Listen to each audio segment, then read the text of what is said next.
Well, good morning, all you beautiful love streamers out there on Facebook, YouTube, and Zoom. We want to welcome you to the Center for Spiritual Living Charlotte. I am your host, Horace. If this is your first time, we are so delighted that you have chosen to join us today. Because with modern technology, we are extremely grateful for this opportunity to touch so many lives, especially as we share those wonderful happenings here at CSL Charlotte. So please feel free to visit our website, cslcharlotte.org, put in a prayer request, and subscribe. We add our recordings to our website each week. So let me tell you more about us. Who are we at the Center for Spiritual Living Charlotte? We are a new thought community, living in ancient wisdom philosophy based on the science of mind. This science of mind philosophy was developed in the early 20th century by writer and lecturer Ernest Holmes. So Dr. Holmes was a man on a mission. He studied truths from all of the world's religious traditions and spiritual paths. Holmes developed a fresh new way for us to look at ourselves and how we fit into our world. He's been referred to as the great synthesizer. So at CSO Charlotte, we want you to know that every philosophy is honored along with every race, sexual orientation, and physical distinction. We are a diverse, open, and affirmative community. And there are many paths to the divine. We may call it God, peace, love, spirit, infinite mind, or the I am presence. It really doesn't matter what you call it. What matters is that you know that this is your power that resonates within you. And you do not have to leave your philosophy or nature of knowledge. You can join us anytime. We recognize and refer to many of the Holy Scriptures, such as the Bible, the Quran, the Bhagavad Gita, the Upanishads, and so many more. That's just to name only a few.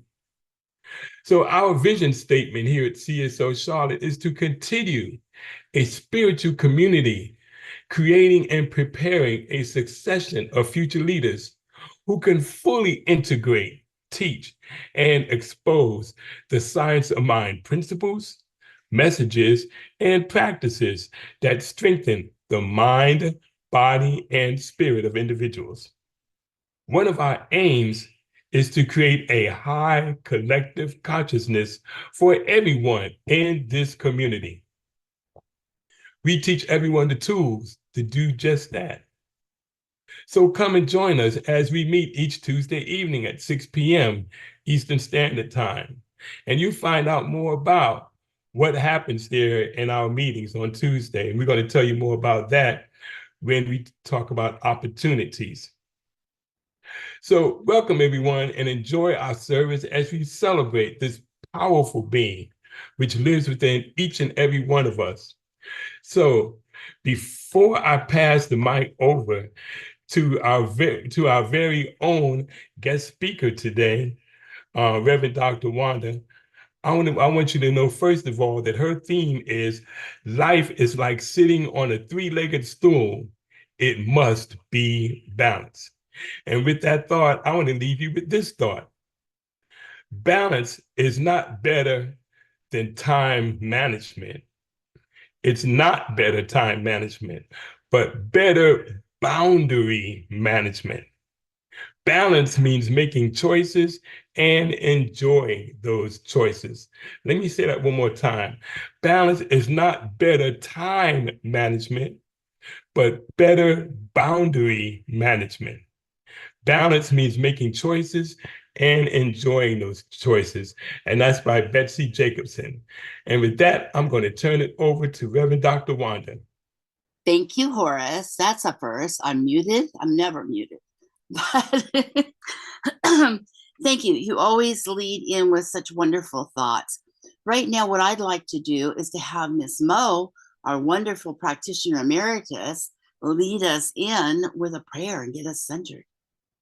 Okay, let's just take a moment to turn within And as we do so, I know that each and every one of us here connect to that divine intelligence, that divine presence that is within each and every one of us. And as we open up this service today, I know that Dr. Wanda always comes from the heart as she speaks. And I know that her message is clear and that each one of us take from it what is ours to absorb and to take into the week. I know that this service runs smoothly and easily, that we have no electronic hiccups or anything like that. I know that each and every one of us are blessed beyond any kind of measure. So I release this, I let it go. I know that it is manifesting within each and every one of our lives right here and right now. And together we can lock it in for ourselves by simply saying, and so it is. And so it is. Thank you, Mo. That was a beautiful prayer. And I'm always moved by your words and the clarity of what you have to share with us. What I'd like to do at this moment, before I actually introduce Groovy G, is to let you know that there will be a song after her talk. And it's a song called Balance, which is what we're also talking about when sitting on the three-legged stool. She has a reading this morning, and I can hardly wait to hear you read it, Miss Groovy G. Good morning, everyone. Thank you for giving me the honor of sharing a reading written by Reverend Dr. Wanda Wainman. The title is The Spirit Within Guides Me in All Things. Everything is spirit. It cannot be separated from it. Even Jesus proclaimed in the ecstasy of his illumination, I and the Father are one. All cause and effect proceed from invisible spirit. Humankind is one with spirit, and we cannot be separated from it. We are it, and it is who we are at our core. Every word we speak, every thought we have, every perception we entertain, and every action we take has power because it is action of spirit through our thought. My vision must be clear, and I have to purify my thoughts so that they become the mirror reflection, inspiration directly from the secret place of the Most High at the center of my own being. I can do this by quiet contemplation, not through strenuous effort, but by learning to fast from negative input. We are bombarded by a cacophony of noise all around. We are hit by so much information that it creates a state of cognitive dissonance. Put down the phone for 24 hours a week, turn off the TV, and relearn to feast upon the affirmations of spiritual realization. I know that I never need to be affected by the outside noise. Today, I can walk in the light of spiritual love. Today, I am guided and my guidance is multiplied. When I take the time to go within, I know exactly what to do and exactly how to do it. There is an inspiration within me that governs every act, every thought, with certainty, with conviction, and in peace. I know that the key that opens the door to all possibility and potentiality is the ability to release and preconceived notions I may have gathered along the way, and to go deep into that space of inner knowing, that cellular knowing with which I came into this world. We can each be beings of love every time we speak or walk out the door. In this way, we are joining all other conscious beings, bringing their light to the party until all darkness has dissipated. And so it is.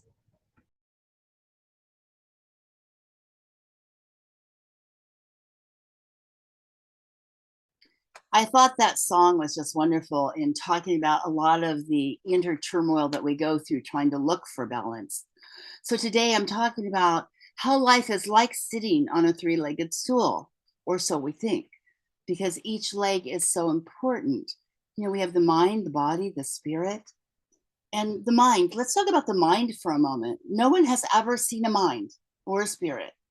It's not in your brain. It's not a thought that you can pick out of the air, look at, dissect it, remove it from the brain like a tumor.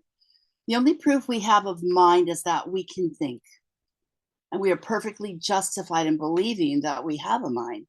because there's no such thing as your mind, my mind, his mind, her mind. Mind is all one. We come from a quantum field of energy.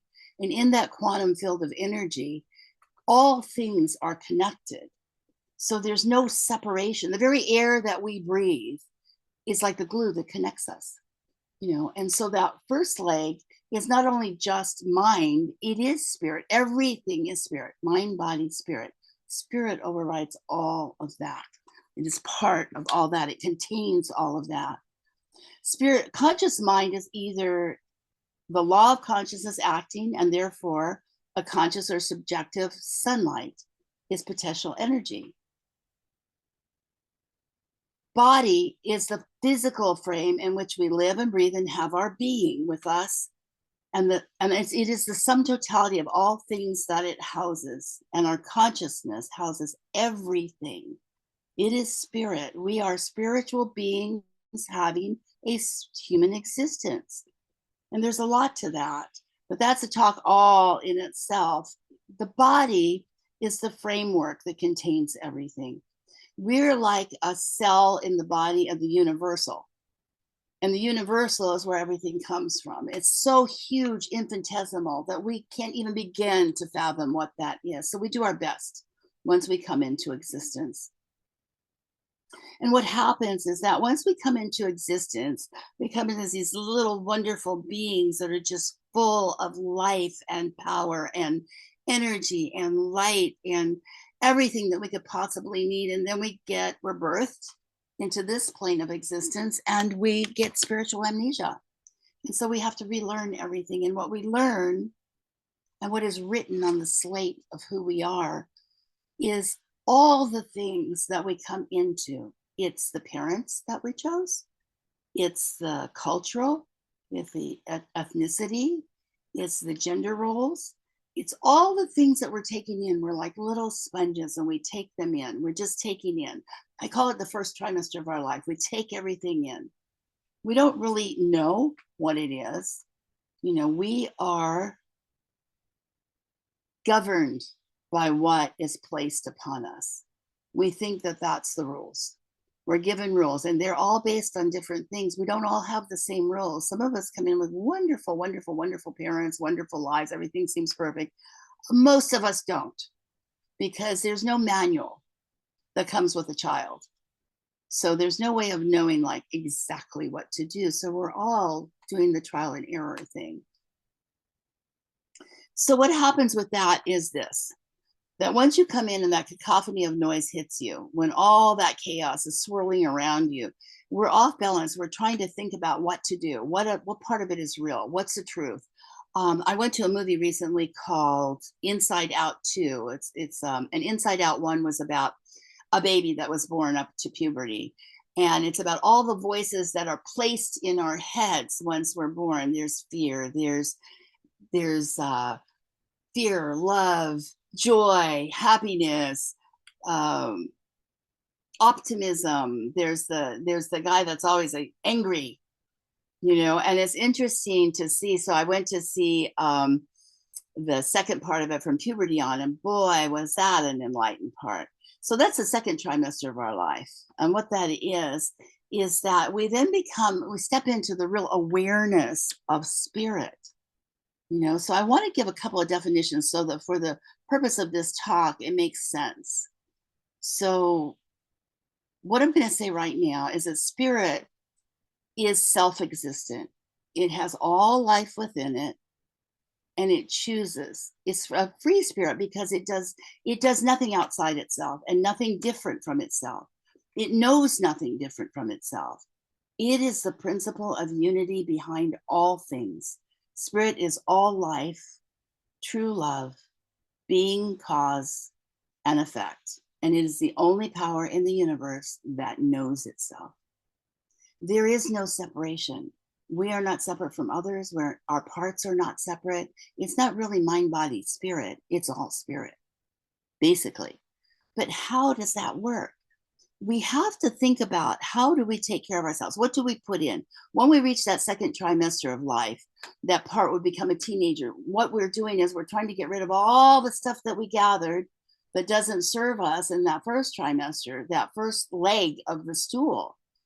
And so we're trying to figure out what resonates with us, what works for us, what's real. And what's real is none of the things we think are real. Everything we do, think, feel, hear, experience is part of that assumption that those things are real. But those are perceptions. We start to look at life through a filter based on those things. If we're brought up to think that we're unlovable, we're not good enough, we see that. We see that in every experience in that second trimester of our life. We're trying to figure out, why do we feel this way?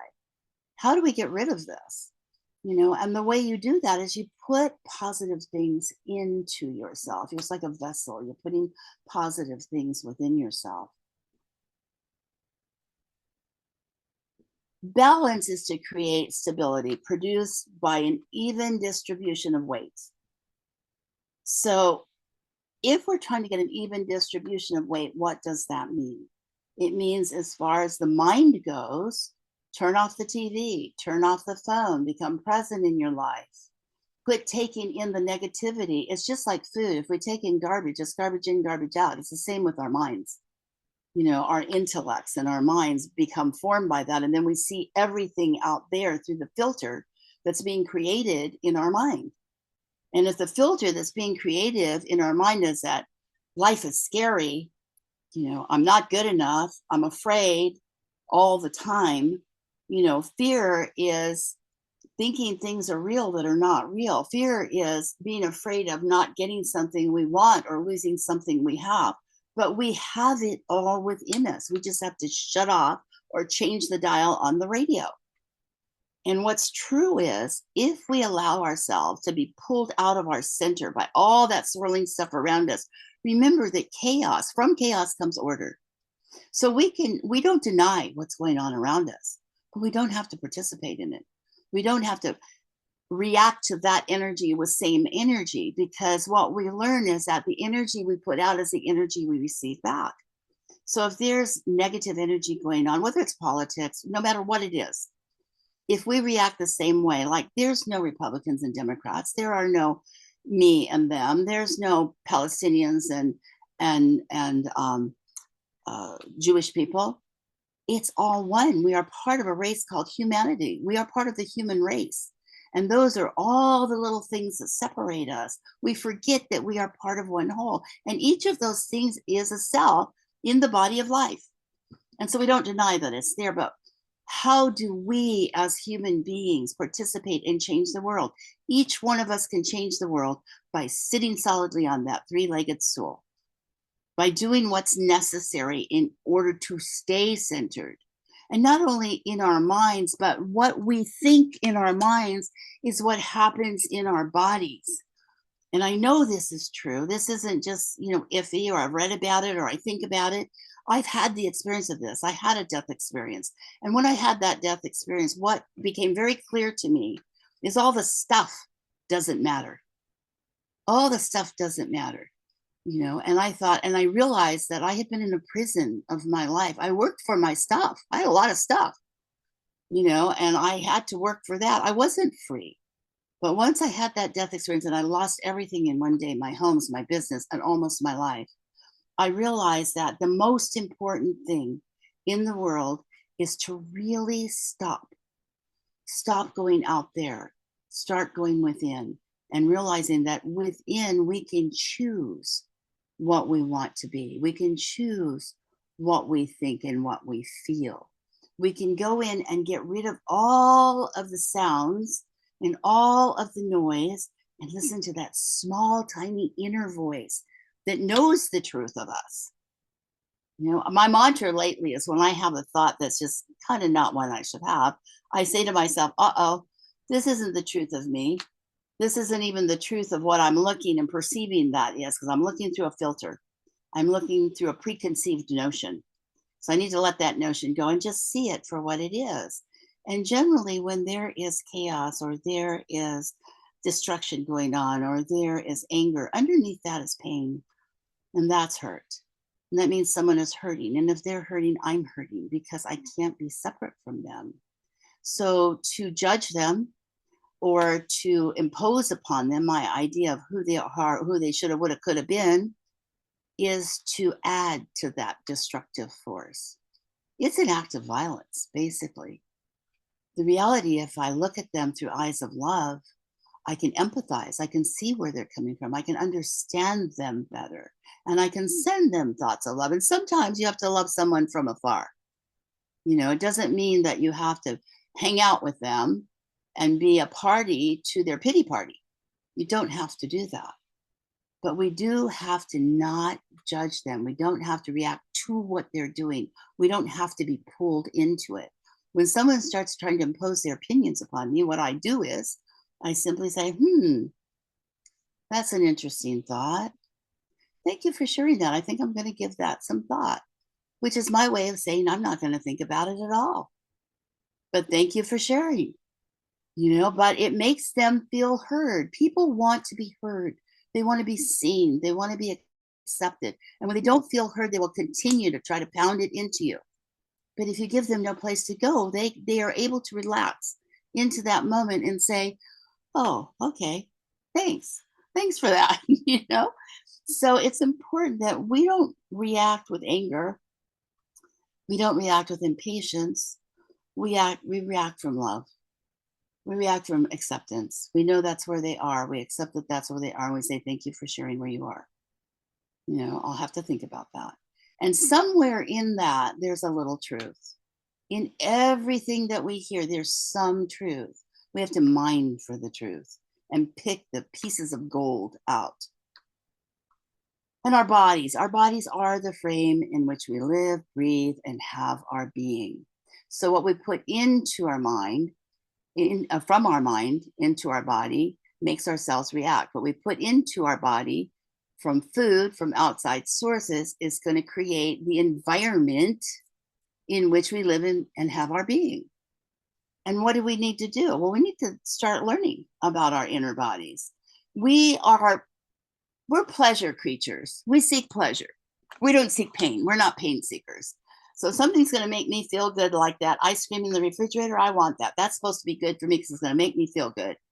But it doesn't. It makes me feel good right at the moment it hits my taste buds. But then afterwards, I'm like, oh, why did I do that? Why did I put that in my body? Because I was seeking that outside source of pleasure. What if we could just feel pleasure just from being alive, from standing upright, from being grateful? What if we could do that? What if that spiritual food is what we need along with the food we're putting in? Our food has energy. Everything is vibrational energy. Every word we speak, every thought we have, everything we put into our body has energy. Are we aligning those energies with what we want to be? Or are we aligning those energies with what we don't want to be? Thinking it's going to make us what we want to be. Because that's a lie. That's not the truth of us. You know? Spirit is self-existent. It does have all life within itself because it chooses.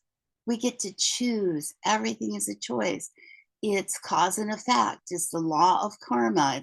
There's no good, bad, black, white, you, me, them.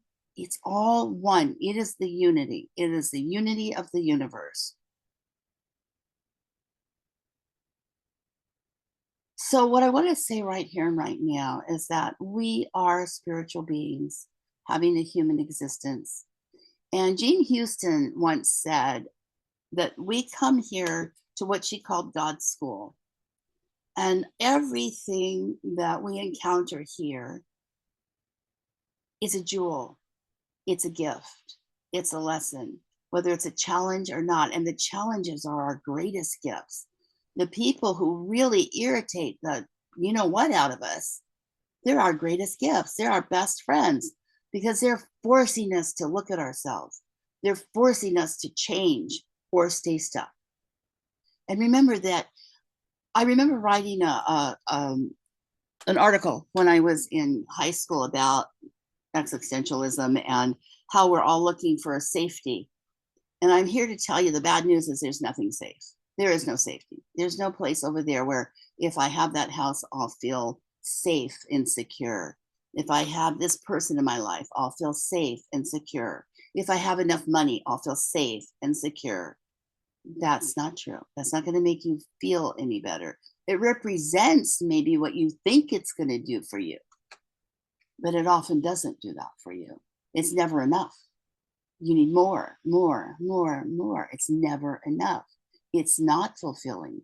What's fulfilling is knowing that you have everything you need within you. You can be safe all by yourself, because in the universe, there is nothing fixed. Nothing stays the same.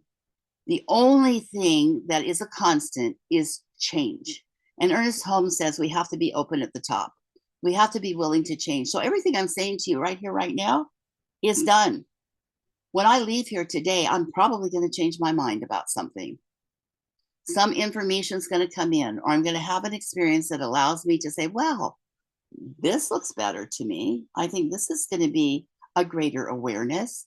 So, I'll change my mind on a dime. You tell me something and all of a sudden it resonates with me. And I'm like, okay, I don't believe that anymore. I believe this now.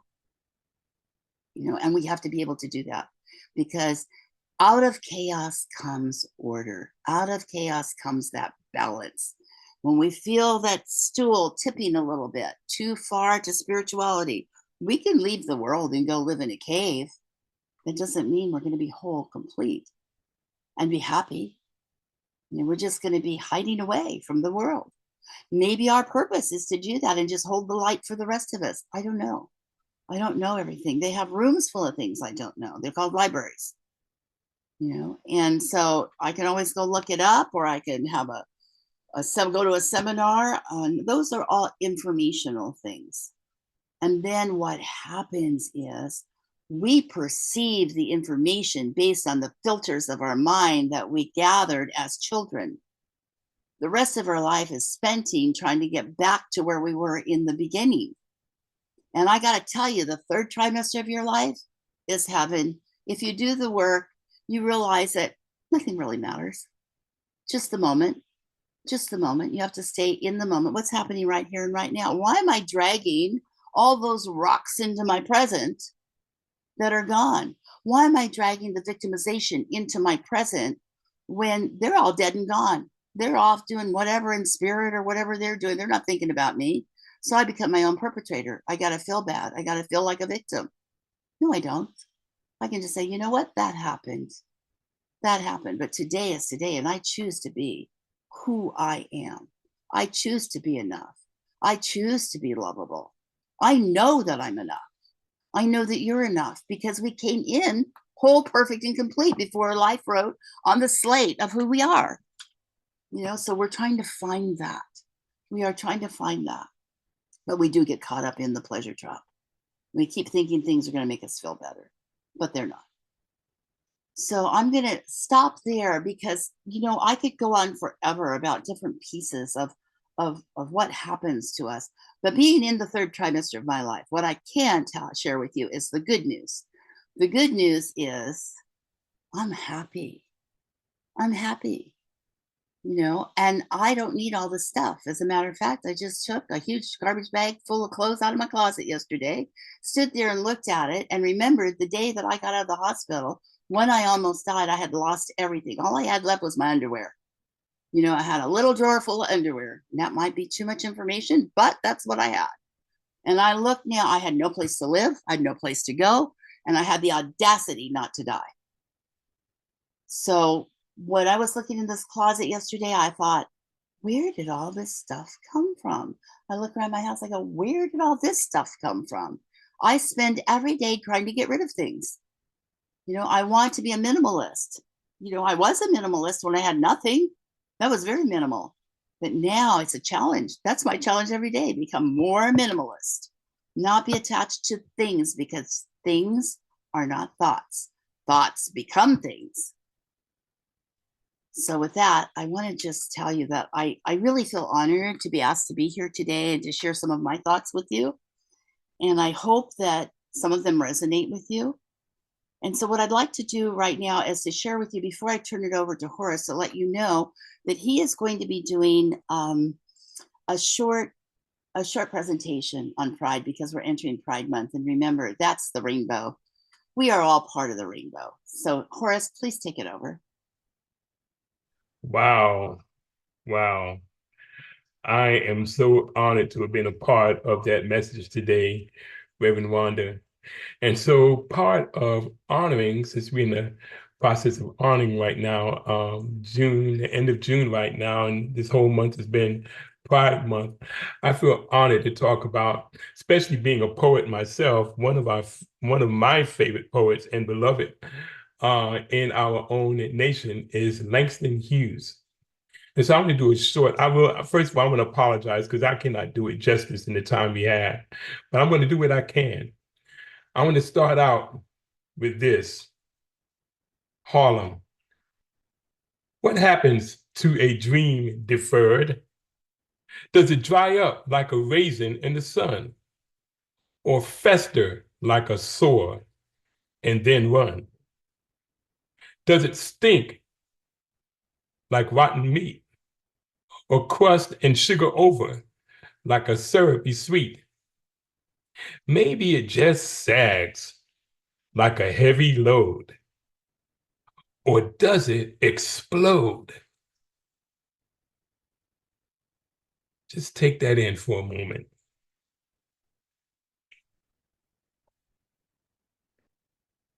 So, in this limited time, let me do what I can to tell you a little bit about James Langston Hughes, who was born in Joplin, Mississippi on February 1st, 1902. His parents separated while Hughes was still young, and he spent most of his childhood in Kansas and Ohio, sometimes living with his mother and sometimes with his grandmother, while his father sought fortune in Mexico. In eighth grade, Hughes was selected as class poet, and during high school, he was a frequent contributor to his high school's monthly magazine. His first professionally published poem, one of his famous, is called The Negro Speaks of Rivers. It appeared in a magazine called The Crisis when Hughes was just 19 years old. He studied a bit at Columbia University, where he spent several years writing poetry. He also spent time as a seaman, where he also had time to do a lot of poetry writing as well. His first book-length collection was called The Weary Blues and was published to critical acclaim in 1926. And so over the next 4 decades, he went on to produce several more volumes of poetry, short stories. People didn't realize that about him. They just know about his poetry. Wrote novels and plays, and even nonfiction works, including his 1959 Montage of a Dream Deferred. Unfortunately, or maybe fortunately, he passed away of congestive heart failure on May 22nd, 1967, was considered by critics and scholars alike to be the most influential artist of our time, and he remains one of America's most popular poets. Now, library scholars have debated for many years about Hughes' sexuality, and really, does it really even matter? But since we're bringing it up, there were many writers who claimed that maybe he was gay and had included a number of coded references to male lovers in his poems. And again, he never married, nor was he romantically linked to any women in his life. But he had several friends and travel companions. And he was also accused of being communist at that time in the McCarthy area. But all these, again, all this, what we know about now is probably conjecture. But again, the biggest claim to know about Hughes is that he was just an awesome human being who used poetry as his gift to share with all of us. And when he passed away, again, on May 22nd, due to complications related to prostate cancer at the age of 66, There was a tribute to him, even at his funeral, because they played a lot of jazz music, not a lot of spoken poetry, but he loved jazz, and that's what he wanted. And his ashes were interred beneath the entrance of Stromberg Center for Research in Black Culture in Harlem. And I have a connection to that because he's from East Harlem and I am from East Harlem. So this has a lot of memorabilia connection to me as well. I want to also say about Hughes is that his home on East 127th Street in New York received the New York City landmark status in 1981 and was added to the National Registrar of Historic Places in 1982. And volumes of his work continue to be published and translated throughout the world. And there's actually a high school named after him in Georgia. And so I want to leave you with this thought. This is my own contribution to Langston Hughes. And it's a poem I wrote dedicated to him. Langston spoke of deferred dreams, sagging heavy loads. Langston spoke of the Nile, Euphrates, lands above, and a people poised to explode, promises destined to erode. Langston spoke of. And with that, I'm going to turn it back over to our illustrious leader, Reverend Dr. Wanda. And you're muted. Thank you, Horace. I'd just like to thank you for that. And in summary, before we go to the song, I'd just like to say, in summary, A, you have a life.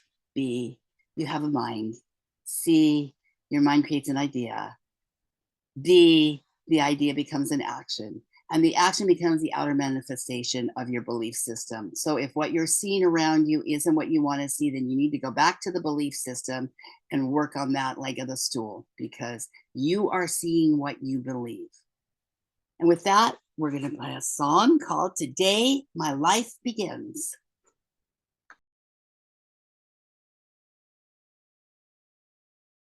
Well, thank you so much for that song. So I just want to say real quickly, thank you to everyone who comes and helps put this platform together.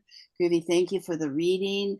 Thank you for the prayers, Maureen. Thank you for, all of the technology from Timmy and from Ellen. And thank you, Horace, for that beautiful job of being the leader today. Our leader, our master of ceremonies. So I want to thank you. And I just want to remind you before I turn it over to Mo for prayer that I love each and every one of you. I'm sending you loving thoughts today. And remember, the body is a manifestation of the thought. The thought is a manifestation of a perception. And the perception is the filter through which we see life. So if you look around you and your life isn't what you want it to be, change your thinking, change your life. And so with that, I'd like to turn this over right now to Maureen to pray us out. Thank you, Dr. Wanda, for your wonderful message and uplifting and getting every one of us centered and grounded for the beginning of this week. I just absolutely treasure you. So as we close out this amazing time together that we have spent, I know that each and every one of us go forward into our day with a different sense of beingness and what is ours to do. I know that we approach this day with light and with love and with enthusiasm, because we are here on this planet able to express life and to touch lives with everybody around us. So as we go into this week, I know that our week is blessed, that everything flows smoothly and easily for each and every one of us. That which is ours to do is made clear to us, and we come from the heart with everything that we do. So as I release this into that state of law, knowing that it will manifest within each and every one of our lives right here and right now, I do release, I do let go, and I surround each and every one of you with love, with compassion, with humor, and with grace as we go into this week. And so it is. And so it is. Thank you, Mo. I really appreciate that. And thank all of you once again for being here and for allowing me to start the first day of my new incarnation with you today.